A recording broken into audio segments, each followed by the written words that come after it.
நம்மளுடைய கான்செப்ட் வந்து என்னென்னா, ஒருங்கிணைந்த பண்ணையத்தில் ஒன்றோட கழிவு வந்து இன்னொன்றுக்கு பயன்படணும், அதிக செலவாகக்கூடாது.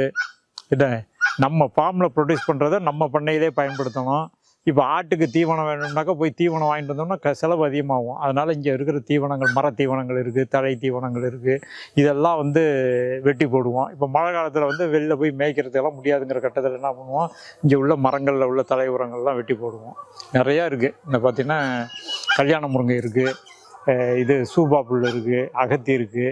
இது இல்லாமல் பயன்பாட்டில் மர இதுக்கு உள்ள பலகை இருக்கிறதுக்கோ ஒரு இதுக்கோ உள்ள மரங்கள்லாம் வச்சுருக்கோம். சந்தன மரம் வச்சுருக்கோம், ரோஸ் வுட் வச்சுருக்கோம். அப்புறம் வந்து சிங்கப்பூர் செரி நிழலுக்காக இதெல்லாம் வந்து மர வகைகளும் வந்து நிறையா வந்து வச்சுருக்கிறோம்.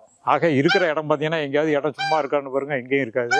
இப்போ இந்த குளத்தை சுற்றி கரையில் வந்து புல் வளர்க்க போகிறோம். அந்த 4 5 புல் இருக்குது பாருங்கள். இந்த கரணைகள் வந்து போட போகிறோம். மழை சீசன் வந்தால் தான் இது ஈஸியாக இருக்கும்.